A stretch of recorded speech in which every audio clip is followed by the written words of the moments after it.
Hi, I'm Selena. Welcome to my channel if you are new and if you are not new. Last time I talked about books that I should have loved but ended up not really being a favorite or not really being something that I really enjoyed reading.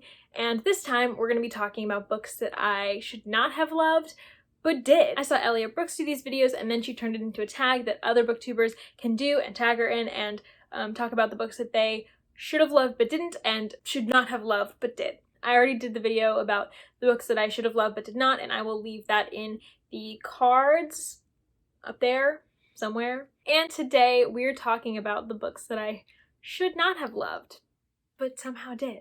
These are not books that I did not expect to like. These are books that are outliers in my reading taste. I have a couple things that I know about my reading taste, especially in the last couple of years. I've really been figuring out what books I like to read, and these books don't really fit it. I found out that I am a plot-driven reader who likes to have good characters and doesn't need good characters and like well-fleshed-out characters and worlds and things. But if it's a character-driven book, there's a 50-50 chance whether I'll like the execution or not, because I tend to need a plot, a goal to carry me through the book. I also tend to find favorites in the genres of fantasy, dark contemporary, and classics, but I also like science fiction and horror as well. And I don't tend to like romantic contemporaries or romances as much as I like the darker variety of contemporary books. And so all of these are books that don't fit into those categories in some way, but that I still love anyways. And kicking it off, I'm going to talk about a recent favorite that I was not expecting to love and give 5 stars at all, and that book is Next Year in Havana by Chanel Clayton. I don't know why I didn't expect to give this 5 stars. I was super excited about this book when I first got it, like last summer or something, because I saw Liv from Stories for Coffee talking about it, so I will link her down below, as well as Elliot Brooks. And so I was excited when I first got it, but then I guess my excitement for it kind of dwindled. I got way more into fantasy.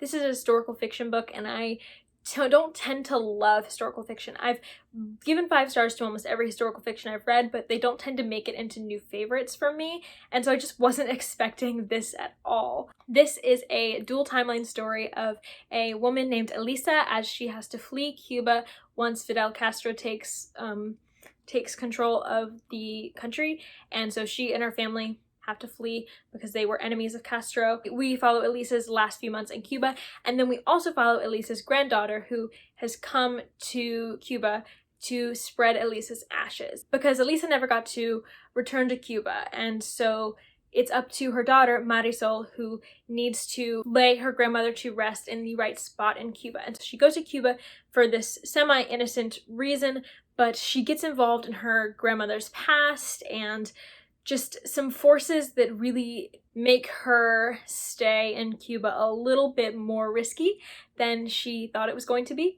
And it's just so good. This book is just so good. I love it. As I said, I generally enjoy historical fiction a lot and think it's really well done, but I don't tend to love it. I don't know what it was about this book, but I loved it. I loved our setting of Cuba. I loved learning about it, even though this book isn't here to teach you about Cuba, but I did learn a lot all the same, and I loved being in the environment of Cuba in both timelines. I just thought it was so interesting. I thought our main characters, Elisa and Marisol, were so interesting, and the family dynamics that are explored without Marisol ever really being near her family for most of this book is just really, really good. The plot was so exciting and thrilling and just has way higher stakes than I was expecting, but it also has this really sweet familial bond and a theme of like love at the middle of it, and we just really dive into what it means to be loyal to a country and whether that also means being loyal to the government. It's just so good. It's just so good. I love it. I can't recommend it highly enough. It's one of my favorite books ever now. It's definitely my favorite historical fiction. This book also has a genre of like historical fiction / like romance on Goodreads or something. And so that's another reason why I wasn't expecting to love it. I don't tend to love romance that much. And so I was expecting the romance to kind of take over and for me to be not really invested in it. The romances, there were 2 romances. They didn't really take over. They were way cuter and better than I was expecting. I wasn't like super invested in them, but I wasn't mad that they were there. They were fine. I wouldn't change a thing about this book. I think it's perfect. The next book I should not love but do is a book that I actually read and didn't like the first time I read it. I gave it like a 3 star and I had a lot of criticisms, and then I recently reread this year in April and loved so much. and that book is Mrs. Dalloway by Virginia Woolf. This is a story about a woman who is throwing a party, and it's in the 1920s in London, and so she's throwing a party and she's inviting all these people and she's preparing for a party. And so as she goes through her day, she comes into contact with a lot of different people and a lot of different objects and places, and a lot of the people, places, and things she comes in contact with bring back really vivid memories of her past. And so we see this character, Mrs. Dalloway, going throughout her day planning a party as she's being really like bombarded by all of these memories of her past. And then we also follow another character named Septimus Smith, who is a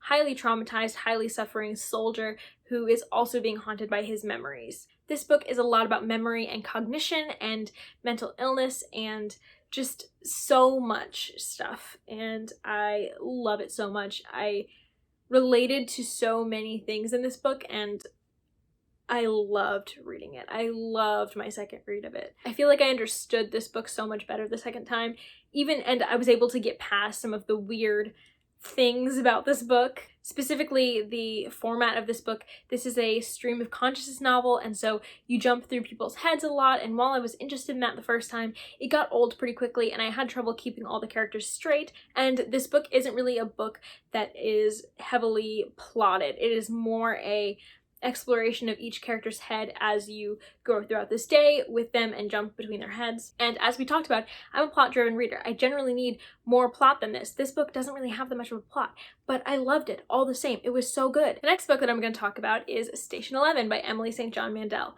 This is also not a genre that I am super well read in. This is a post-apocalyptic / literary fiction book following a traveling Shakespeare company and a lot of characters. You follow lots of characters in the United States before and after this major flu wipes out most of the population. I thought I didn't really care about post-apocalyptic books. I love this one so much. So first of all, the genre is not one that I usually pick up and usually love. Second of all, this is also a very character-driven book. There isn't that much of a plot. This is more about the characters, and I don't want to say too much else, but this is very character-driven.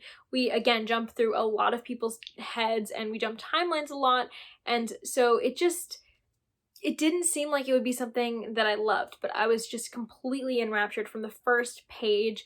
I don't know why, but this book just really did it for me. I gave it 5 stars.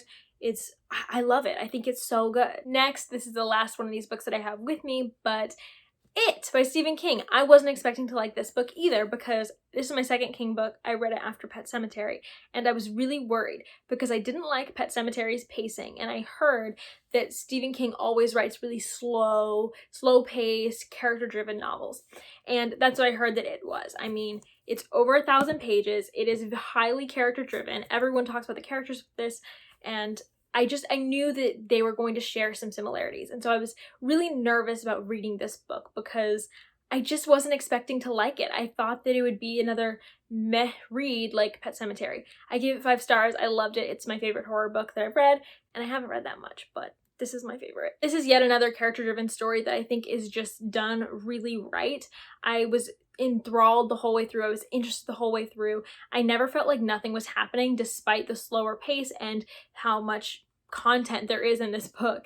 This book is really 2 books kind of intertwined together, and I just thought that this was just genius. It was just genius. I tend to have a problem with character-driven books, and so I was just not expecting this at all. And of course, I'd already had a problem with King, and so I wasn't expecting to love it, but I do. By the way, though, this book needs trigger warnings, so I'll be putting them in the comments along with trigger warnings for Mrs. Dalloway and maybe Station 11. I can't remember. If any other books need trigger warnings, they will be in the description. And also just wanted to mention that King has been accused of racism with this book, just so you can go in informed. Okay, and the next book that I loved when I was not expecting to love it is Red, White, and Royal Blue by Casey McQuiston.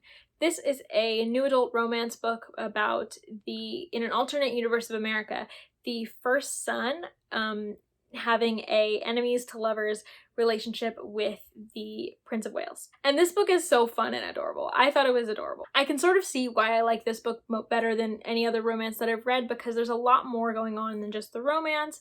It's got a lot of politics and just a lot of, the characters have very big personalities. I don't know if I would say it's a character-driven book necessarily, but no character is left undeveloped, I would say. Yeah, I don't tend to like romance, and I definitely don't tend to like really explicit romance, which this does have a couple scenes that are pretty R-rated, but I just don't tend to love romance in general.